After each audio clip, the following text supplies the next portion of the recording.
میں کچھ سوالات کرتا ہوں پچھلے درس میں سے جو اس سے پہلے دروس دیے گئے. جیسے ایک سوال یہ ہے کہ اللہ تعالیٰ نے فرمایا سیقول السفہاء من الناس، کہ لوگوں میں سے کچھ لوگ کہیں گے، سفہاء لوگ، سفہاء کی معنی بے وقوف لوگ کہیں گے کہ کس چیز نے انہیں قبلے سے موڑ دیا. یہاں پر اللہ تعالیٰ نے کن لوگوں کو سفیہ یعنی بے وقوف کہا؟ میں نے بتایا تھا کہ کن لوگوں کو اللہ تعالیٰ نے کہا ہے. جیوز بتائیے. جیوز جی یہودی یہودی. اور یہودی کرسچن پہ تھا، چونکہ یہودی کا بھی جو قبلہ ہے وہ بیت المقدس ہے، جی ہے نا. اور جب یہ آیت نازل ہوتی ہے اس ٹائم میں جو مسلمان کا قبلہ ہی بیت المقدس ہوتا ہے، اس کے بعد نبی کریم کی دعا ہوتی ہے، اللہ ان کو قبول کرتے ہیں. اور جو ہاں قبلہ مقدس کعبہ ہوتا ہے، تو اس لیے لوگ کچھ مذاق اڑائیں گے آپ کا، ٹھیک ہے نا، کہ پہلے بیت المقدس تھا اور کعبہ ہو گیا. تو اسی کو طنز سے روکنے کے لیے اللہ نے یہ آیت اتاری تھی. جی جی جی صحیح صحیح، بالکل صحیح جواب دیا آپ نے. اور سفہاء یعنی بے وقوف یہودیوں کی طرف سے یا منافقوں کی طرف سے صحابہ کرام کو بھی کہا جاتا تھا. جی جی اللہ تعالیٰ نے اس کا بھی ذکر کیا پہلے بارے میں، شروع میں وہ بات آئی تھی. تو صحابہ کرام کو وہ بیوقوف کیوں کہتے تھے؟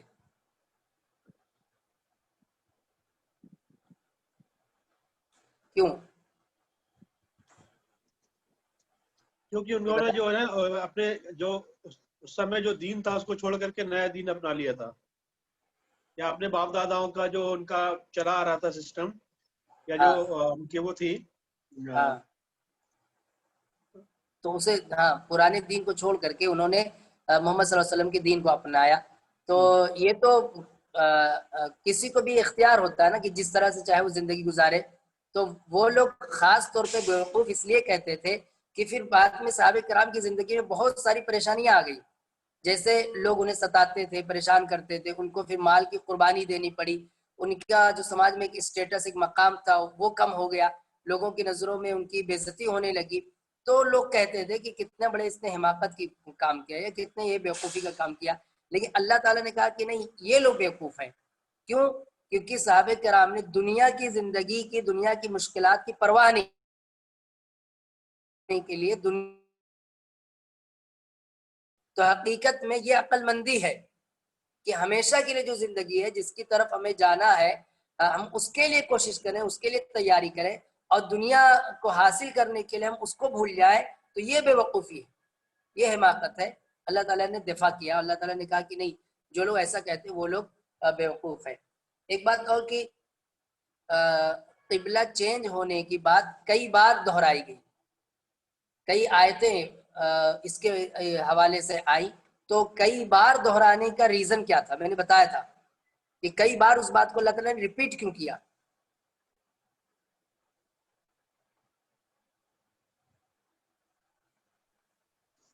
تاکہ لوگوں کو اس پہ افسوس نہ ہو. ہاں. اور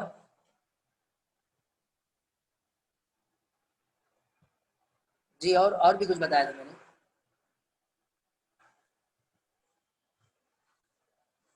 جی یہ پہلا موقع تھا جب پہلے سے کسی چیز پر جو عمل ہو رہا ہے اسے ہٹا کر ایک نئی بات آئی، یہ پہلا موقع تھا.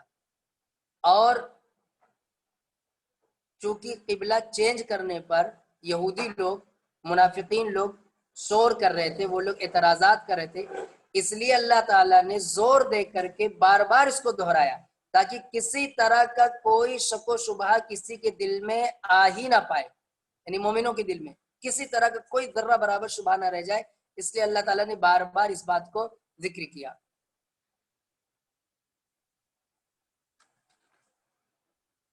ایک سوال یہ کہ مصیبت کے وقت جب کوئی مصیبت آئے تو ہمیں کیا پڑھنے کے لیے کہا گیا ہے؟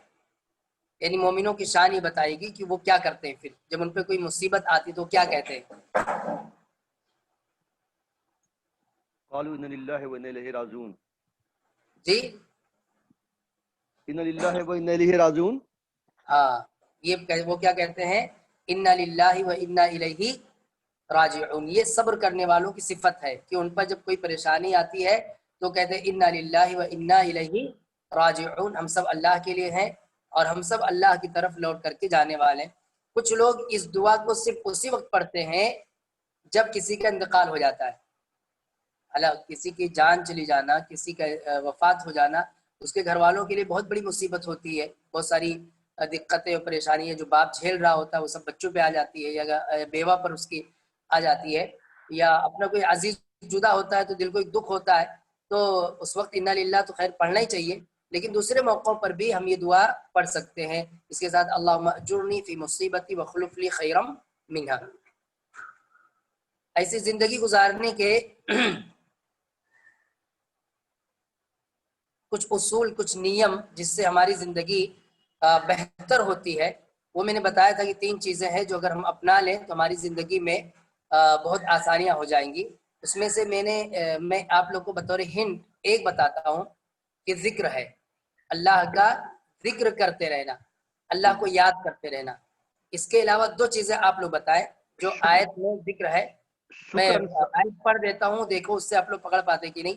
اللہ نے فرمایا فَاذْكُرُونِي أَذْكُرْكُمْ وَاشْكُرُوا لِي وَلَا تَكْفُرُونَ یا ایھا الذین آمنوا استعینوا بالصبر والصلاۃ۔ شکرن صبر، جی ہاں، صبر اور شکر، ہاں شکر کی عادت ڈالنی چاہیے ہمیں۔ اللہ کے نبی صلی اللہ علیہ وسلم نے بتایا، پیارے نبی نے فرمایا من لم یشکر الناس لم یشکر اللہ، کہ جو آدمی لوگوں کا شکریہ ادا نہیں کرتا وہ اللہ کا بھی شکریہ نہیں ادا کرتا۔ کیا مطلب اس حدیث کا؟ کہ یہ ایک جذبہ ہوتا ہے، یہ ایک جذبہ ہے، ایک فیلنگ ہے کہ آدمی یہ احساس کرے، یہ محسوس کرے کہ فلاں نے میرے لیے اچھا کام کیا ہے، فلاں نے میری ہیلپ کی ہے، فلاں نے میری مدد کی ہے، تو مجھے اس کا شکریہ ادا کرنا چاہیے۔ جب آدمی اپنی اس فیلنگ کو زندہ رکھتا ہے تو پھر اللہ کی بھی نعمتوں کا احساس کرتا ہے اور اللہ کا بھی وہ شکر گزار ہوتا ہے کہ اللہ تعالیٰ نے تو مجھ پر اس انسان سے کہیں زیادہ بہت سارے احسانات کیے ہیں، بہت سارے انعامات کیے ہیں، تو اللہ کا بھی شکر ادا کرتا رہے گا۔ دوسری چیز صبر کے بغیر زندگی نہیں چل سکتی۔ آدمی جب بے صبرا ہو جاتا ہے تو وہ اٹھ پٹانگ حرکتیں کرتا ہے، لوگوں کو تکلیف دیتا ہے، اور یہی نہیں بسا اوقات وہ سوسائڈ تک پہنچ جاتا ہے کہ صبر نہیں کر پاتا، اپنی زندگی کی مشکلات پر وہ صبر نہیں کر پاتا تو وہ پھر کہاں چلے جاتا ہے، سوسائڈ تک کر لیتا ہے، جان لے لیتا ہے اپنی، یا اور بھی اس سے خطرناک قدم اٹھا لیتا ہے۔ اس طرح کی خبریں ہم اور آپ دیکھتے پڑھتے رہتے ہیں۔ حالانکہ ہر حال میں آدمی کو یہ سوچ کر صبر کرنا چاہیے کہ یہ زندگی کے ایام، زندگی کے کچھ دن جو پریشانیوں بھرے ہیں یہ گزر جائیں گے، اور اس کے بعد پھر زندگی اپنی اصل پٹری پر لوٹ آئے گی۔ جیسے دیکھیے ہم لوگ ابھی پچھلے کئی مہینوں سے لاک ڈاؤن کی وجہ سے پریشانیاں جھیل لیتے ہیں، بہت ساری مصیبتوں کا سامنا تھا، لیکن آہستہ آہستہ کرتے کرتے وہ سارے دن کٹ گئے، گزر گئے، اور آج الحمدللہ یہ اعلان بھی آ گیا کہ مہاراشٹر گورنمنٹ کی جانب سے کہ کل سے مسجدیں بھی کھول دی جائیں گی۔ تو پچھلے جو دن گزرے بہت ہی تکلیف دہ تھے، لیکن سب گزر گئے، اب پھر سے زندگی پٹری پر آ رہی ہے۔ سب کی، میں سب کی بات کر رہا ہوں، ایسے انڈیویجولی ایک ایک فرد کی، ایک ایک انسان کی زندگی بھی کسی مصیبت، کسی پریشانی میں پڑتی ہے، لیکن صبر کرے تو وہ دن بھی پلٹ جاتا ہے، وہ دن بھی بدل جاتا ہے۔ تو صبر انسان کی زندگی میں بہت ضروری ہے۔ صبر کا مطلب انتظار کرے کہ اللہ تعالیٰ اس بارے میں میرے لیے خیر کریں گے، بہتر کریں گے، اور صحیح حالات، صحیح موقع انشاءاللہ آئے گا۔ اگلا سوال یہ ہے کہ ذکر کا فائدہ کیا ہے؟ ذکر کا فائدہ، بہت سارے فوائد بتائے گئے، تو اس میں سے ایک فائدہ بتایا آپ لوگ۔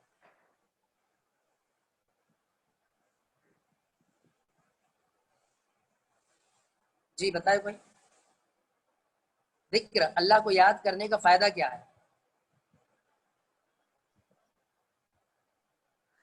ہلو، اللہ کو یاد کرنے کے تو بہت سارے فائدے ہیں۔ انسان کی جو ہے دل کو تھوڑا تسلی ملتی ہے، اس کو سکون ملتا ہے، جی، اور اس کا جو مصیبت پریشانیاں میں ہے اللہ تعالیٰ کو اس سے مطلب ہمت دیتا ہے بیسیکلی۔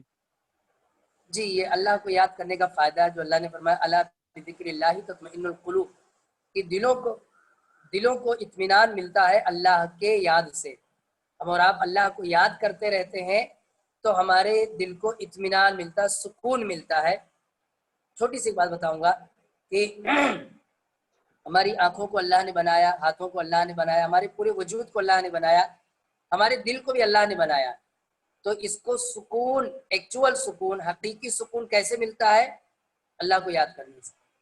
وہ اس کی غذا ہے، اس کے بغیر اس کو سکون نہیں ملے گا. اللہ کو یاد کرتے رہیں گے تو سکون ملے گا اسے. اس کے علاوہ اگر آدمی کہیں اور سکون ڈھونڈتا ہے، میوزک میں سکون ڈھونڈتا ہے، اسموکنگ میں سکون ڈھونڈتا ہے، شراب پینے میں سکون ڈھونڈتا ہے، تو وہ اپنے آپ کو ایک غلط راہ پہ لے جا رہا ہے. کیونکہ بنانے والے نے، دل کو کس نے بنایا؟ اللہ نے بنایا. وہ بتا رہا کہ اس کو سکون یہاں سے ملے گا، اور شیطان تمہیں بتا رہا کہ سکون یہاں سے ملے گا. تو سرے سے غلط وے پہ چلا گیا آدمی. کیونکہ بنانے والا بہتر جانتا ہے، وہ بھی اللہ جس نے بنایا ہے وہ بہتر جانتا ہے نا کہ سکون کہاں سے ملے گا. اس نے نبی بھیجا، بتایا کہ اس کو دل کو سکون یہاں سے ملے گا. اور آدمی سکون کسی اور، بہت سے لوگ میوزک سننے کے جواز کے بتاتے ہیں کہ ہم اس لیے میوزک سنتے ہیں کہ اس سے تھوڑا سا ریلیکس ہوتا ہے. یہ جھوٹ بات ہے، سراسر جھوٹ بات ہے. اس سے آپ کے دل کو ریلیکس نہیں ہوتا ہے، اس سے آپ کی خواہش جو ہے اس کی تسکین ہوتی ہے. یعنی شیطان جو چاہتا ہے کہ انسان کو ایک برائی میں لت پت رکھے، اس کا مزہ ملتا ہے، گناہ کا مزہ، گناہ کی لذت ملتی ہے. وہ حقیقی طور پر جیسے آپ احساس کریں گے کہ مجھے مرنے کے بعد اس کا حساب دینا ہے، مرنے کے بعد مجھے اس پر سزا ہوگی، تو آپ کا دل بے چین ہو جائے گا. وہ سننے کے بعد آپ کو سکون نہیں مل سکتا. لہذا یہ بات نوجوانوں کو خاص طور پہ بتانا چاہیے کہ دل کا حقیقی سکون یہ اللہ کے ذکر میں ہے. ہم سب کو بھی یاد رکھنا چاہیے تاکہ ہمیں ہمارے دلوں کو صحیح طور پر اطمینان مل سکے. اچھا، ایک لفظ کئی مرتبہ آ چکا ہے، تواب. اس کے کیا مطلب ہے؟ توبہ قبول کرنے والا. جی، توبہ قبول کرنے والا. توبہ قبول کرنے والا. اور اگر یہ لفظ بندوں کے لیے آئے تو؟ بندوں کے لیے، یعنی میرے لیے آیا، آپ کے لیے آیا، ہم لوگوں کے لیے یہ لفظ آئے تواب. تو ہم توبہ کرنا چاہیے. دیکھیے یہ لفظ دونوں کے لیے آیا، اللہ کے لیے بھی آیا ہے التواب، جس کے معنی ہوتے ہیں کثرت سے. کثرت سے، یہ لفظ مت بھولیے، کثرت سے توبہ قبول کرنے والا. صرف توبہ قبول کرنے والے کا لفظ یہ معنی نہیں ہے. تواب کا مطلب ہوتا ہے کثرت سے توبہ قبول کرنے والا. یعنی بندے نے گناہ کیا، توبہ کیا، اللہ نے قبول کر لیا. پھر بندے نے گناہ کیا، اللہ سے توبہ کیا، اللہ نے قبول کر لیا. پھر بندے سے گناہ ہو گیا، پھر اس نے توبہ کیا، اللہ نے توبہ قبول کر لیا. کیونکہ وہ تواب ہے، کثرت سے توبہ قبول کرتا ہے، سارے لوگوں کی توبہ قبول کرتا ہے، بار بار توبہ قبول کرتا ہے، ہر طرح کے گناہوں سے توبہ کو قبول کرتا ہے. اس لیے وہ کیا ہے؟ تواب. اور بندہ تواب کس طرح سے ہے کہ بندہ حقیقت میں تواب وہ ہوتا ہے جو چھوٹی چھوٹی خطائیں، چھوٹی چھوٹی لغزشیں، اس پر بھی اللہ سے توبہ کرتے رہتا ہے، اس پر بھی اللہ سے معافی مانگتے رہتا ہے، اس پر بھی استغفار کرتے رہتا ہے. تو یہ اس لفظ کا معنی ہے. ایسے ہی اللہ تعالیٰ نے کئی چیزوں کا ذکر کیا کہ نشانیاں ہیں آسمان کے پیدا کرنے میں، زمین کے پیدا کرنے میں، رات اور دن کے الٹنے پلٹنے میں، سمندر میں کشتی کے چلانے میں. اس میں نشانیاں ہیں کن لوگوں کے لیے؟ جو لوگ عقل رکھتے ہیں. تو کس طرح کی نشانی ہے؟ مطلب اس میں اللہ تعالیٰ نے ہمیں کیا سمجھایا ہے، ہمیں سمجھنا کیا ہے؟ یہ میں نے پچھلے درس میں تھوڑا زیادہ وقت لے کے ایکسپلین کیا تھا، تو کوئی تھوڑا سا مجھے بتائے. تاکہ اللہ تعالیٰ کی نشانیوں کے بارے میں اگر چرچا کرے تو اللہ تعالیٰ کے اوپر ہونے کا یقین اللہ تعالیٰ ہے بول کے معلومات اور بڑھ جاتی ہیں. جی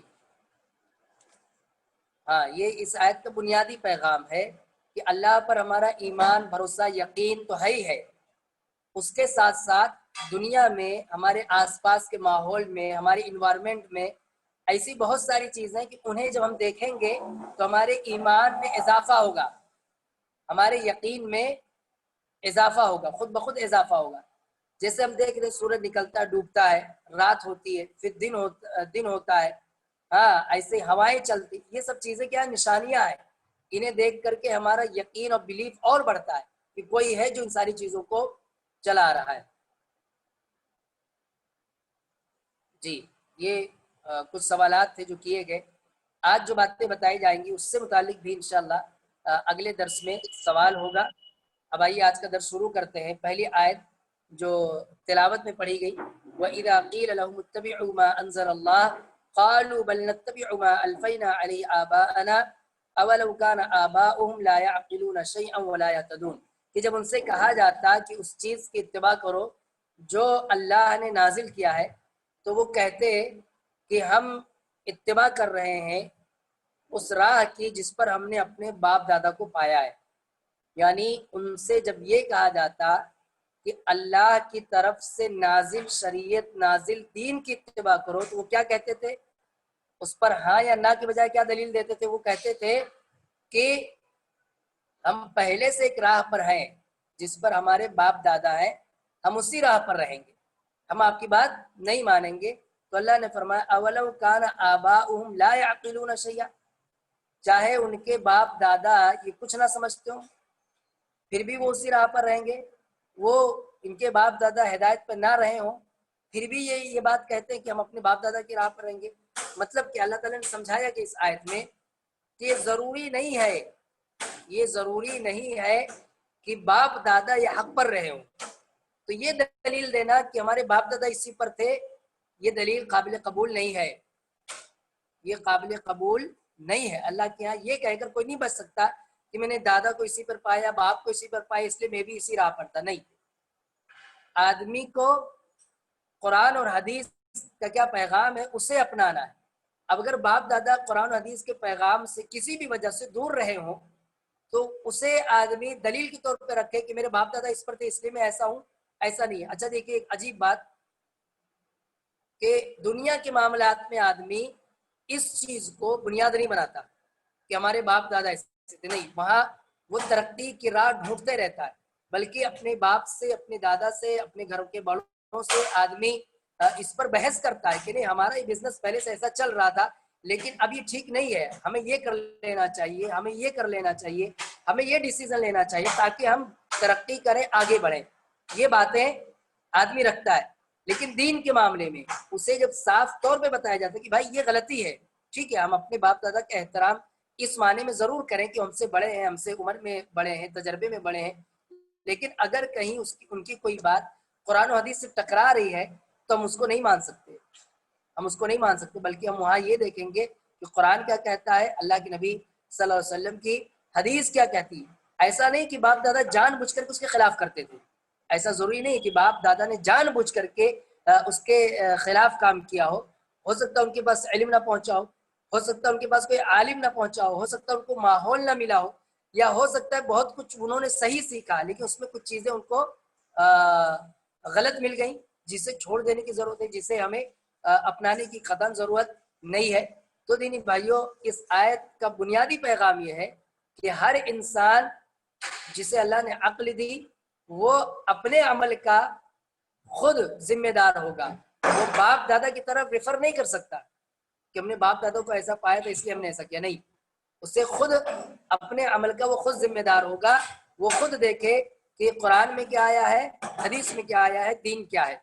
آگے اللہ تعالیٰ نے فرمایا وَمَثَلُ الَّذِينَ كَفَرُوا كَمَثَلِ الَّذِي يَنْعِقُ بِمَا لَا يَسْمَعُ إِلَّا دُعَاءً وَنِدَاءً، کہ کافروں کی مثال ایسا ہی ہے جیسے ایک شخص جو ہے وہ اپنے جانوروں کو پکارتا ہے، اپنے جانوروں کو آواز دیتا ہے جو نہ تو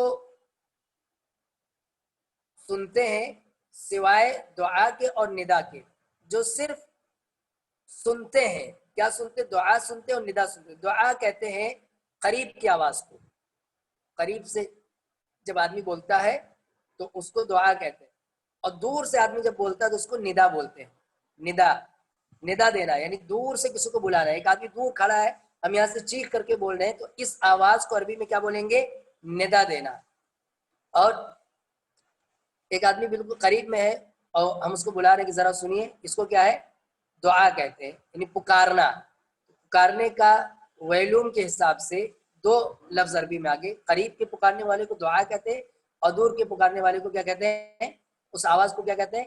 ندا کہتے ہیں۔ تو اللہ تعالیٰ نے فرمایا کہ جو جانور ہوتا ہے قریب سے بلائے، یعنی اس کو آدمی چاہے قریب سے بلائے یا دور سے بلائے، وہ صرف سنتا ہے، آواز سنتا ہے، لیکن وہ سمجھتا نہیں ہے۔ جانور وہ دیکھا گیا کہ اچھا مجھے بلایا گیا چلے آئے گا، مجھے پکارا گیا چلا آئے گا، باقی کس کام کے لیے پکارا جا رہا ہے، وہ جس طرف میرا چرواہا لے جا رہا ہے وہ مجھے کہاں لے جا رہا ہے، یہ سب سے ان کو کوئی مطلب نہیں رہتا ہے، کوئی مطلب نہیں، بس پکار لیا چل پڑے۔ تو اللہ تعالیٰ نے فرمایا کافروں کی مثال ایسے ہی ہے کہ وہ یہ کہہ رہے ہیں کہ ہمارے باپ دادا نے ایسے ہی کیا، بس اسی کی طرف دوڑ پڑے، اسی کی طرف بھاگ پڑے، بغیر یہ سوچے سمجھے کہ جائیں گے کہاں، پہنچیں گے کہاں، منزل کہاں ہے۔ تو دینی بھائیوں اس طرح سے اللہ تعالیٰ نے مثال دے کے سمجھایا۔ آگے اللہ نے فرمایا صم بکم عمی قوم لا یعقلون، گونگے بہرے اندھے کی طرح، جیسے کوئی آدمی گونگا بھی ہے، بہرا بھی، اندھا بھی ہے، نہ دیکھ سکتا، نہ بول سکتا، نہ تو سن سکتا ہے، اس کی انگلی کوئی بھی پکڑ لے کہیں بھی لے کے چلے جائے، اس کی انگلی پکڑ کر کوئی بھی کہیں بھی لے کر کے چلے جائے تو وہ اس کے رحم و کرم پر ہے جو لے کے جا رہا ہے۔ مومنوں کو اللہ تعالیٰ نے ایسا بننے کا حکم نہیں دیا کہ آپ ایسے بن جائیں کہ کوئی کہیں بھی لے کے جا رہا آپ چلے جائیں، نہیں۔ اسی لیے ایک مرتبہ ایک اللہ کے نبی صلی اللہ علیہ وسلم نے ایک جماعت کو کہیں روانہ کیا کسی کام کے لیے، تو ان کا ایک امیر بنایا، جو بھی گروپ تھا 8-10 لوگوں کا یا 20-25 لوگوں کا، ان کا ایک گروپ بنایا اور ان کا ایک لیڈر بنایا کہ یہ آپ لوگوں کے لیڈر ہیں، آپ لوگوں کے ذمہ دار ہیں، آپ لوگ ان کی بات ماننا، یہ امیر ہے تو ان کی بات ماننا آپ کی ذمہ داری ہے۔ تو وہ گئے اور کچھ دنوں بعد یا کچھ سفر کے بعد انہوں نے امتحان لینا چاہا، آزمانا چاہا اپنے لوگوں کو، تو انہوں نے کہا لکڑیاں جمع کرو۔ کیا جمع کرو؟ لکڑیاں جمع کرو۔ لکڑیاں جمع کی گئی، کہا اب اس میں آگ لگاؤ۔ تو تھوڑا سا ان لوگوں کو الجھن ہو رہی تھی کہ کیا کروانا چاہتے ہیں، ٹھیک ہے امیر ہم ان کی بات مان رہے ہیں لیکن یہ کروانا کیا چاہتے ہیں؟ تو کہا آگ لگاؤ، اور آگ لگا کر کے اس میں کود پڑو سب لوگ، میں امیر ہوں، میں اس کا حکم دے رہا ہوں۔ تو ان لوگوں نے کہا کہ نہیں، ہم آگ ہی سے تو بچنے کے لیے دین میں آئے، آگ سے بچنے کے لیے اپنے جان اور اپنی آپ کی حفاظت کی خاطر ہی تو یہ دین آیا ہے، کہ اس دین کے اندر امن ہے، سکون ہے، اطمینان ہے اور تحفظ ہے۔ تو آپ مجھے جو حکم دے رہے ہو کہ اس میں کود پڑو، اس سے کوئی مقصد تو ہے ہی نہیں، ایسے ہی کہہ رہے ہو جان دینے کے لیے۔ ایک ہے کہ آدمی میدان جہاد میں اللہ کی راہ میں لڑتے ہوئے مر جائے تو اللہ کے رسول نے ہمیں بتایا ہے، ہم اس کو سمجھتے ہیں، لیکن یعنی صحابہ کرام کے ذہن میں جو بات تھی اور جس وجہ سے انہوں نے انکار کیا وہ میں آپ لوگوں کو بتا رہا ہوں کہ انہوں نے کہا کہ ہم تو اسی لیے اسلام میں آئے تاکہ ہم محفوظ ہو سکے، تو آپ ہمیں مرنے کا حکم دے رہے ہو، ہم آپ کی بات نہیں مانتے۔ تو وہ بڑے خوش ہوئے کہ اندھے بہرے کی طرح سے نہیں پیروی ہو رہی بلکہ سمجھ کر کے پیروی ہو رہی، سمجھا جا رہا ہے کہ ہمیں کس بات کا حکم دے رہے اور اس کا فائدہ کیا ہوگا، اس کا نقصان کیا ہوگا، یہ ساری چیزیں سمجھ گئی۔ اسی لیے اللہ تعالیٰ نے فرمایا کہ یہ دین جو ہے دین بصیرت ہے، یعنی بصیرت کے ساتھ آدمی سمجھ کر کے اس پر عمل کرتا ہے، ایسے گونگے بہرے اندھے کی طرح سے نہیں عمل کرتا ہے۔ یہ ایک پورا اللہ کی طرف سے ایک نازل ایک سسٹم، ایک نظام ہے، آدمی اچھی طرح سے اس کو سمجھتا ہے اور پھر اس پر عمل کرتا ہے۔ بہرکیف اللہ نے فرمایا کہ یہ لوگ کافر جو ہیں ان کی مثال کیا ہے کہ یہ گونگے بہرے اندھے کی طرح سے ہیں اور فہم لا یعقلون، اور یہ کچھ سمجھتے نہیں ہے، بغیر سمجھے کوئی کسی طرف بلائے اس طرف چلے گئے۔ آگے اللہ تعالیٰ نے فرمایا یا ایھا الذین آمنوا کلوا من طیبات ما رزقناکم، کہ اے ایمان والو کھاؤ اس میں سے جو ہم نے تمہیں روزی دی ہے، پاکیزہ روزی میں سے کھاؤ۔ یہاں دیکھیں ایک مرتبہ پھر سے پچھلے بھی آیت آئی تھی کہ یا ایھا الناس کلوا مما فی الارض حلالا طیبا، اور کہ اے لوگوں کھاؤ زمین میں سے حلال اور طیب پاک چیز، اور یہاں پر آئی ہے آیت یا ایھا الذین آمنوا کلوا من طیبات، اے ایمان والو تم پاکیزہ روزی میں سے کھاؤ۔ پہلے تمام لوگوں کو مخاطب کیا اور اب ایمان والوں کو مخاطب کیا۔ یہ اللہ کے نبی صلی اللہ علیہ وسلم کی اس دونوں آیتوں پر مشتمل ایک حدیث بھی ہے۔ حضرت ابو ہریرہ رضی اللہ تعالیٰ عنہ کہتے ہیں کہ رسول اللہ صلی اللہ علیہ وسلم نے فرمایا، ابن کثیر رحمۃ اللہ علیہ نے اسے اپنی تفسیر کی کتاب میں ذکر کیا ہے، کہتے ہیں کہ اللہ کے رسول نے فرمایا کہ اللہ تعالیٰ کہتا ہے، کون کہتا ہے؟ اللہ تعالیٰ کہتا ہے ان اللہ طیب لا یقبل الا طیبا، کہ اللہ تعالیٰ پاک ہے اور پاک چیز کو ہی قبول کرتا ہے۔ اللہ خود پاک ہے، پاک ہی چیز کو اللہ تعالیٰ قبول کرتا ہے۔ اللہ تعالیٰ نے جس بات کا حکم سارے لوگوں کو دیا، اللہ تعالیٰ نے جس بات کا حکم تمام نبیوں کو دیا، تمام رسولوں کو دیا، اسی بات کا حکم اللہ تعالیٰ نے مومنوں کو دیا، اسی بات کا حکم اللہ تعالیٰ نے ایمان والوں کو دیا۔